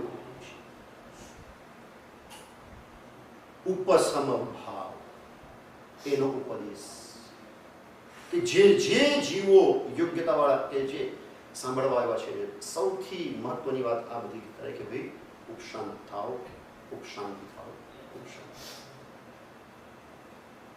ઉપશામ ભાવ આવવાથી જ જીવનું કલ્યાણ થશે. આમ ઉપસમ ભાવનો ઉપદેશ, એના ઉપદેશની અંદર મોટો ભાગ ભજવે. આ ઉપદેશની અંદર ત્રીજી વસ્તુ છે. ચોથી વસ્તુ છે નિર્વાણમ. નિર્વાણમ એટલે જેની અંદર કર્મ નિર્જરા બરાબર થઈ શકે, અથવા તો કર્મ નિર્જરાનું વારંવાર એને લક્ષ્ય આપે કે કર્મ નિર્જરાનું ધ્યાન રાખ, સતત એ ધ્યાન રાખ, તું કર્મ ન બાંધ પણ કર્મની નિર્જરા કર. એ વારે વારે એને યાદ દેવડાવે કે આપણો કર્મ, આપણો આત્મા છે એ કેટલા કર્મથી ભારે થયેલો છે અને સતત એની નિર્જરા કરતા રહેવું છે. આમ કર્મ નિર્જરા માટે, નિર્વાણ માટે, નિર્વાણ એટલે મોક્ષ માટે અને આત્મભાવની અંદર એને રહેવા માટે વારે વારે ઉપદેશ આપે કે તું પરભાવની અંદર નહીં જા, તું સ્વભાવની અંદર, આત્માની અંદર રહે. વારે વારે એને આ પ્રકારનો ઉપદેશ આપે એ નિર્વાણમ કહેવાય. આ ચોથો ગુણ. પાંચમું છે મહત્વનું ઉપદેશની અંદર ધ્યાન સોયમ. સોયમ એટલે શૌચ એટલે કે પવિત્રતા. એને આંતર અને બાહ્ય પવિત્રતાની વાત કરી કે બાહ્ય જીવન એવું હોવું જોઈએ કોઈ આંગળી ન છીની શકે. બાહ્ય જીવન ધાર્મિક વ્યક્તિએ એવું રાખવાની કોશિશ કરવી જોઈએ કે કોઈ એમને વગર કારણે, એમ તો આપણો કર્મનો ઉદય આવે અપયશ નામ કર્મનો, તો વગર કારણે પણ કોઈ આંગળી ચીનશે. પણ આપણું જીવન એવું ન હોવું જોઈએ, એવા પ્રકારના દુષ્ટ વ્યસનો કે એવા પ્રકારના મોટા દુરાચારો કે એવું આપણે નહીં સેવન કરવું કે જેથી કરીને આપણું બાહ્ય જીવન અપવિત્ર બને. બાહ્ય પવિત્રતા નહીં અને હૃદયની પવિત્રતા, હૃદયની નિર્મળતા એટલે શું કે એને નિષ્ઠુર ભાવ ન આવવો જોઈએ. જીવની અંદર નિષ્ઠુરતા કોઈ દિવસ ના આવવી જોઈએ. કોઈ પણ કામ કરે તો એની અંદર એને કોમળતા હોય. કોમળતા કેવી હોય ખબર છે કે એક માતા એને પોતાના બાળક પ્રત્યે કેવું એમ રે કોમળતાનો ભાવ. એ ગમે એવી તો મસ્તી, તોફાન, શેતાની કરે છતાંય એની ઉપર તીવ્ર કસાઈ જાગે ખરો. આમ ગુસ્સો પણ કરે તો એ બનાવટી હોય, એ સાચો ગુસ્સો ન હોય. ઉપરનો ગુસ્સો હોય, અંદરનો ગુસ્સો ન હોય. અંદર તો એના માટે લાગણી હોય.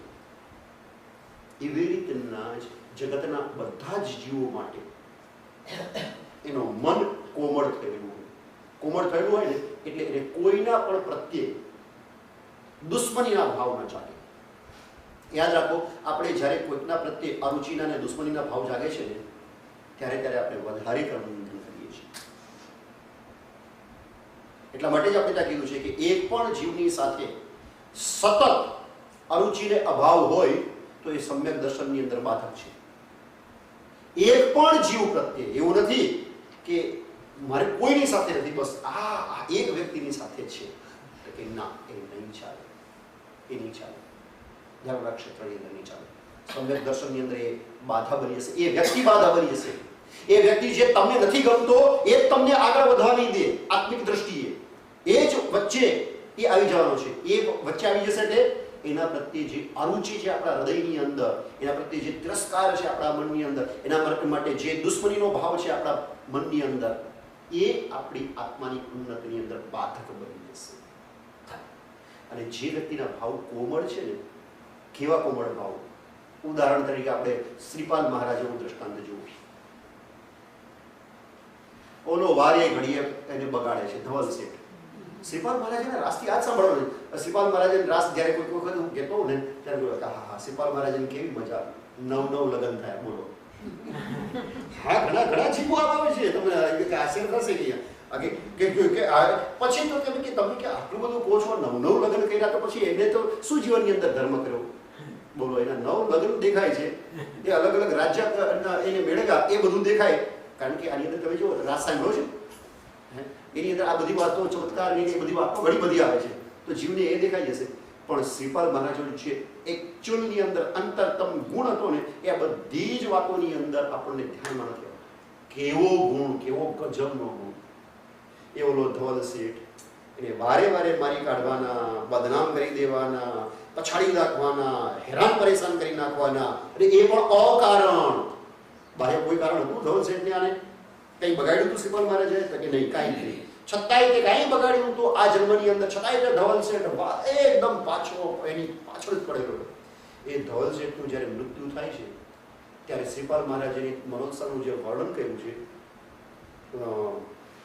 એ જે રાસ કરતા છે એમને બતાવ્યું છે. કેવું એ શ્રીપાલ મહારાજા ધ્રુસકે ધ્રુસકે રડી પડે છે કે મારા પિતા તુલ્ય ધવલ શેઠ. આવો વિચાર કરો કે આવો વિચાર આપણને આવી શકે ખરો? આપણને શું થાય? આવું આપણી પ્રત્યે કોઈ કર્યું હોય, મરી જાય તો શું થાય?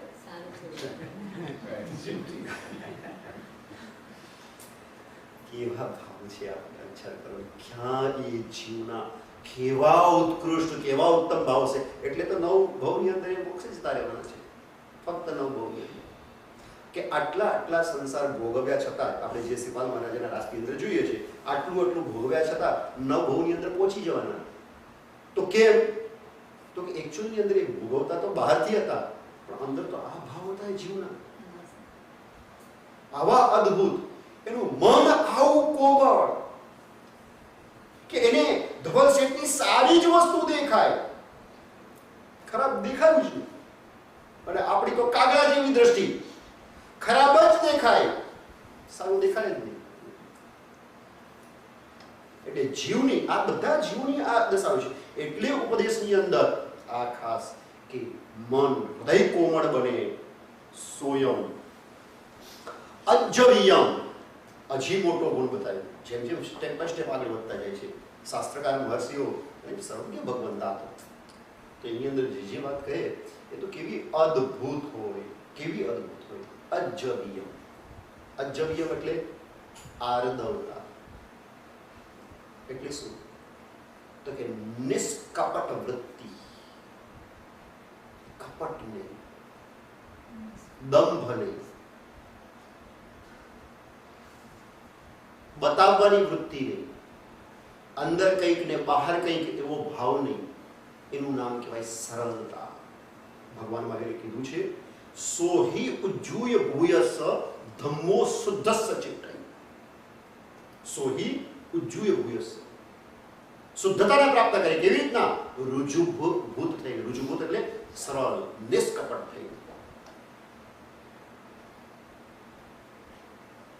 આપણે ત્યાં આવે છે, અધ્યાત્મ સારની અંદર પણ આવે છે, અને યશોરીજી મહારાજે પણ એ જ વસ્તુ બતાવેલી છે. અધ્યાત્મ સાર પણ એમને જ બનાવેલો છે, પણ એમને ગુજરાતીની અંદર એક પદની અંદર બતાવેલું છે. માયા માટે, છળકપટ, આ દંભની જે વૃત્તિ છે એના માટે. કેસ લોચ મલ ધારણા સુનો સંતાજી ભૂમિ સૈયા વ્રત યોગ રે ગુણવંતાજી કેસ લોચ મલ ધારણા સુણો સંતાજી ભૂમિ સૈયા વ્રત યોગ રે ગુણવંતાજી આ બધું કેવું છે તો કે સકલ સુકર છે સાધુને સુનો સંતાજી દુષ્કર માયા ત્યાગ રે ગુણવંતાજી કે આ બધું કરવું એ તો બહુ સરળ છે આપણે કેવું લગાવ રોજ કરવો બહુ કઠણ છે બરાબર છે તો યશુજી મહારાજ કહે છે કે સકલ સુકર છે સાધુને કેસ લોચ મલ ધારણા એટલે શરીર ઉપર મેલના થર જાયમાં હોય અને શરીરના એક એક હિસ્સામાંથી એક એક ભાગમાંથી દુર્ગંધ છૂટતી હોય પરસેવાની દુર્ગંધ આવતી હોય આવી રીતના દુર્ગંધને સહન કરવી એ પણ સરળ છે ભૂમિ સૈયા વ્રત યોગ રે આ પણ સરળ છે કે ભૂમિ ઉપર સૂઈ જવું 5 મહાવ્રત ધારણ કરી લેવા આ બધું સરળ છે જો આપણે જેને કઠણ કહીએ છીએ ને અને યશુજી મહારાજ કહે છે કે સકલ સુકર છે સાધુને સાધુ માટે આપણા માટે બહુ કઠણ છે હા આપણા તો એ ક્યાંય હાજા ગગડી જાય આપણા એ કરવાનું આવે ને તોય તકલીફ છે આપણને પણ સાધુ માટે સકલ સુકર છે સાધુ જેને અભ્યાસ થઈ જાય સાધુ એટલે જેને અભ્યાસ થઈ ગયો એની વાત ચાલે કે જેને આનો અભ્યાસ આ સહન કરવાનો થઈ ગયો એના માટે સકલ સુકર છે સાધુને સુનો સંતાજી દુષ્કર માયા ત્યાગ રે ભગવંતાજી માયાનો ત્યાગ એટલે કે છલ કપટની દંભની જે વૃત્તિ છે એનો ત્યાગ થવો બહુ જ કઠણ છે અને અધ્યાત્મસાર ગ્રંથની અંદર તો યશુજી મહારાજે આખું ચેપ્ટર જ છે અધ્યાત્મસારનું એક એનો પર છે માયા દંભ કેવો છે અને એનો ત્યાગ કરે તો પછી અધ્યાત્મની અંદર પ્રવેશ થઈ શકે જ્યાં સુધી દંભનો ત્યાગ થયો નથી ત્યાં સુધી જીવ ગમે એટલું કરે એ અધ્યાત્મની અંદર પ્રવેશ કરી શકતો નથી સરળતા જોઈએ સોહી ઉજ્જુય ભૂયસ સરળ ભાવથી એ સોહી શુદ્ધ થાય છે અને એવા જે શુદ્ધ છે શુદ્ધો ધર્મસ્ચિત થાય ધર્મ એવા શુદ્ધ વ્યક્તિના અંતઃકરણની અંદર સ્થિર રહે છે ધર્મ ત્યાં જ રહે છે એ સરળ છે તો શુદ્ધતા છે અને જો શુદ્ધતા છે તો ધર્મ છે એ વગર નથી એ આની અંદર જેને કહેવાય કે છઠ્ઠા અધ્યાયની અંદર પ્રભુ મહાવીરે બતાવ્યું કે ઉપદેશની અંદર પણ જીવોને સરળ બનાવવાનો ઉપદેશ આપવો કે તું સરળ બન કારણ કે આપણી આદત જ છે કપટની ઘણી વખત તો કારણ ન હોય ને હોય આપણે કપટ કરીએ કારણ હોય ને કપટ કરવું પડે ને ત્યાં તો સમજમાં આવે કે કારણ છે કે ક્યાંક બચારો બદનામ થઈ જશે એટલી જ રીતે કપટ કરે છે કપટ કરીને પોતાના દુર્ગુણને ઢાંકે છે કે બચારો જેને કહે કે ક્યાંક જેને એને મોટું બાહ્ય નુકસાન થઈ જશે એ બાહ્ય મોટું નુકસાન ન થાય એટલા માટે કરીને એ બચારો કપટ કરે છે ને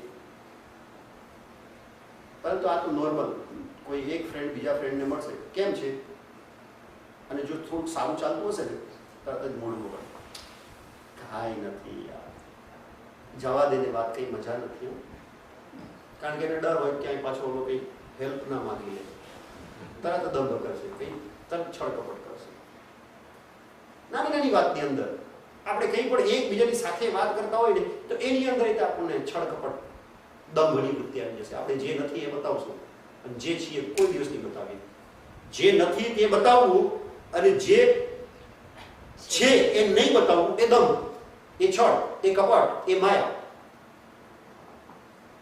અને આપણે સતત આ જ કોશિશમાં છે કે જે છીએ એને છુપાવી રાખવાનું એ નહીં બતાવવાનું જે નથી એ જ વારે વારે સામેવાળાને બતાવવાની કોશિશ કરવી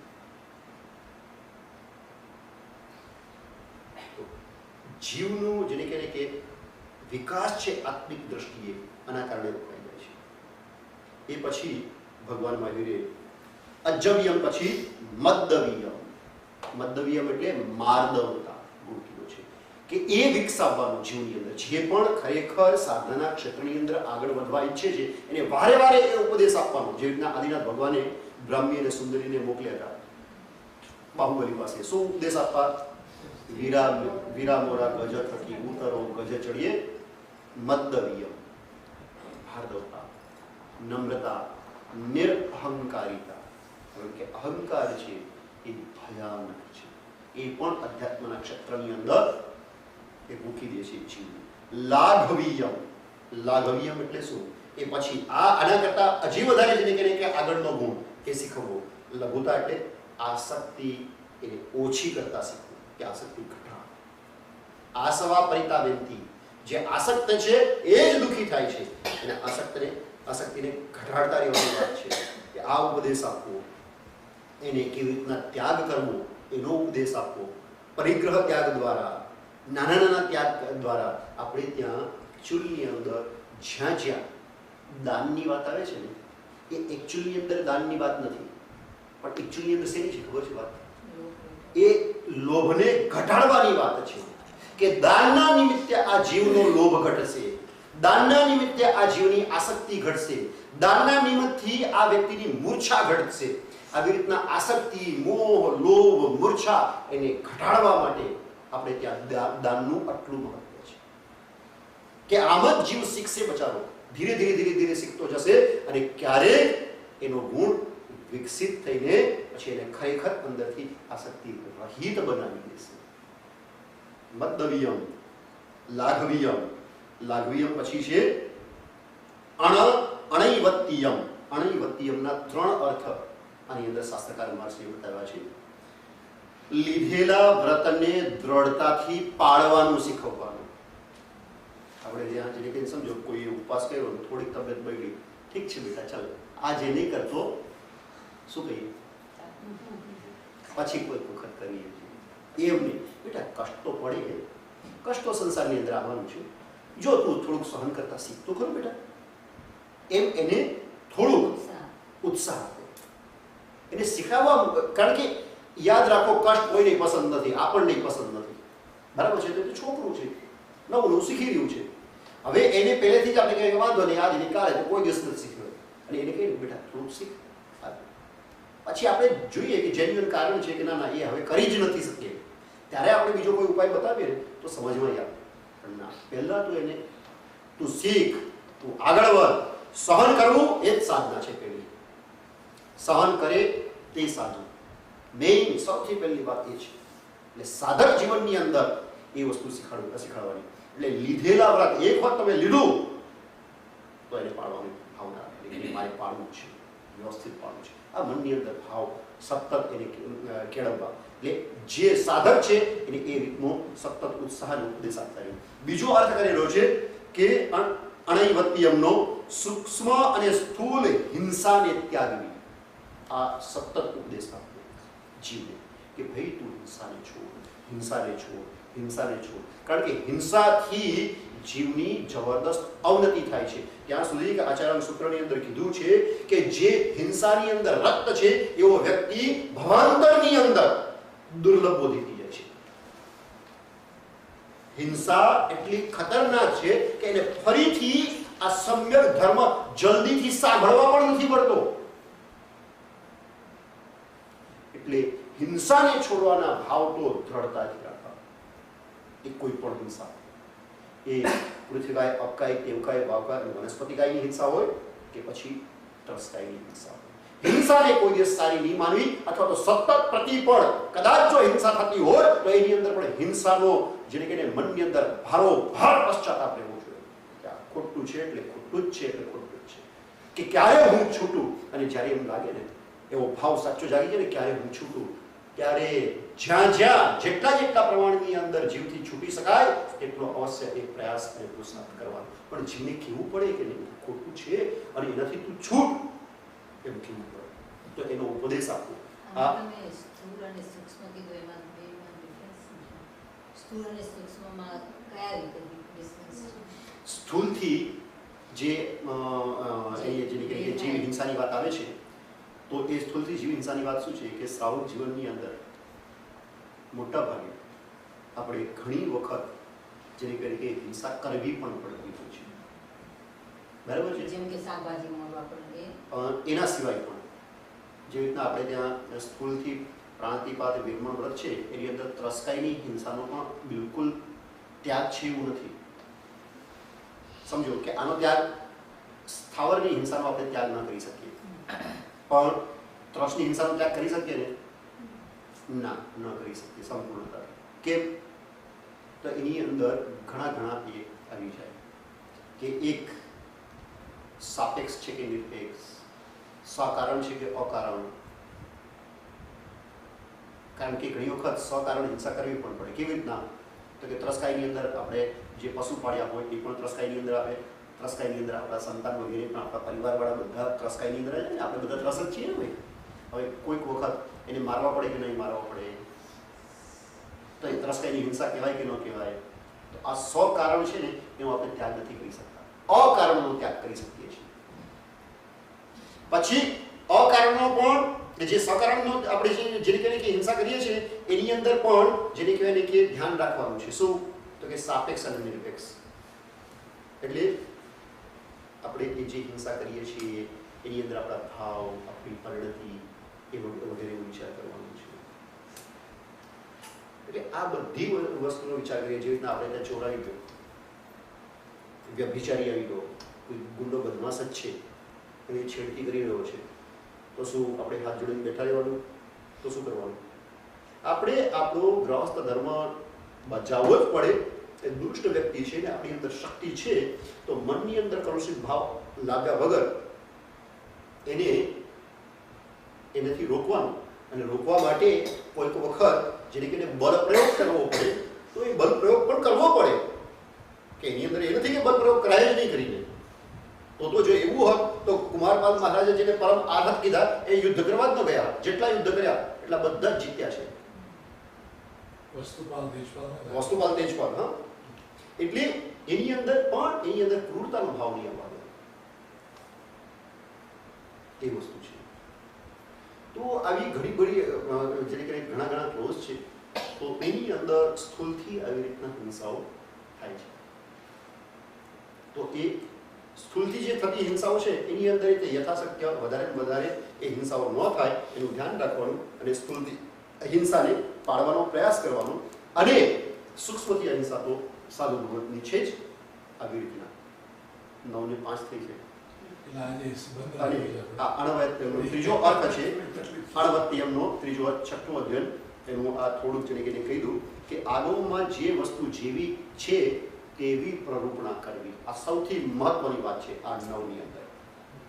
આ ત્રીજો અર્થ છે કે જેવી વસ્તુ, જો આપણે એ આગમની વસ્તુની સાથે સંમત થઈએ, કદાચ આપણું જેને કહીએ કે કર્મનો ઉદય હોય અને કદાચ આપણે એની સાથે સંમત ના પણ હોઈએ, છતાં પણ જેમ શાસ્ત્રકાર ભગવંતોએ કહ્યું છે પ્રરૂપણા કરતી વખતે તો એ જ ખ્યાલ રાખવાનો કે આ આવી છે.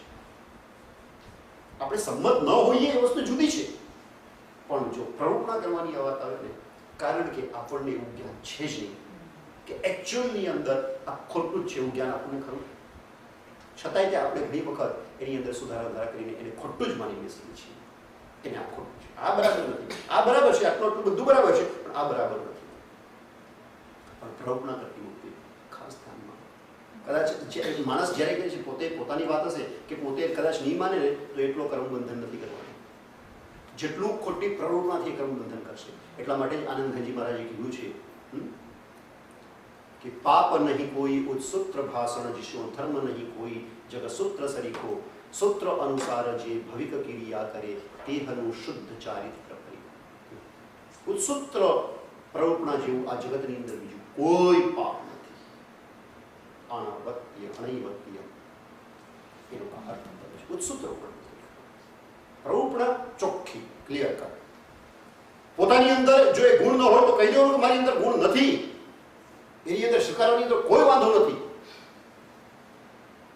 પરંતુ પોતાની ભૂલ છુપાવવા માટે જો ખોટું પ્રરૂપણા કરી દીધી, મારાથી તપ નથી થતું એટલે હું કહી દઉં તપ તો ઠીક છે, હવે આ મન ચોખ્ખું રાખવું જોઈએ. મન શુદ્ધ રાખો ને તો બધી જ કર્મની નિર્જરા થઈ જાય કે તપની જરૂરત નથી. ઘણા વ્યક્તિઓ બ્રેક વગરની ગાડીઓ હોય, ચાલે લાગે, લગામ તો છે જ નહીં જીભને, તો કંઈ પણ ચાલે. પણ એ જીવો બચારા ભૂલી જાય છે કે આજે તો મારા પુણ્યનો ઉદય છે, એટલે આજે હું કંઈ પણ બોલું છું એ ચાલી જાય છે. પણ આવી રીતના જો હું ઉત્સુત્ર પ્રવૃત્તિ કરીશ, કેટલા જન્મો સુધી કેટલી ભયાનક લાચારીની અંદર મારે જન્મ મરણ કરવા પડશે, કેવા દુઃખો ભોગવવા પડશે, એ જીવ લઈ જાય છે અને ફક્ત આ જન્મનો એનો થોડોક અતિ તુચ્છ પુણ્યનો ઉદય અને એના આવેશની અંદર આવીને ન બોલવા જેવું બોલી દે, ન કરવા જેવી પ્રવૃત્તિ કરી દે. આની અંદર ખાસ ધ્યાન રાખો, આ 9 ગુણ એ ઉપદેશકની અંદર એટલે કે વાણીની અંદર હોવા જોઈએ. એની ઉપદેશ આ પ્રકારનો આપવો જોઈએ, અથવા તો આપણી દ્રષ્ટિએ જો સાંભળીએ તો આપણે એકચ્યુઅલી અંદર જો આવા 9 ગુણો હોય એ એવા જ ઉપદેશ એને શ્રવણ કરવાનો આપણે જેને ભાવ રાખવો જોઈએ. વિતરાગની આજ્ઞા વગર કંઈ પણ બોલાયું હોય તો ત્રિવિધે મિચ્છામિ દુક્કડમ સર્વમંગલ મંગલમ સર્વકલ્યાણકારણમ સર્વધર્માણામ જયનામ જયતિ શાસનમ.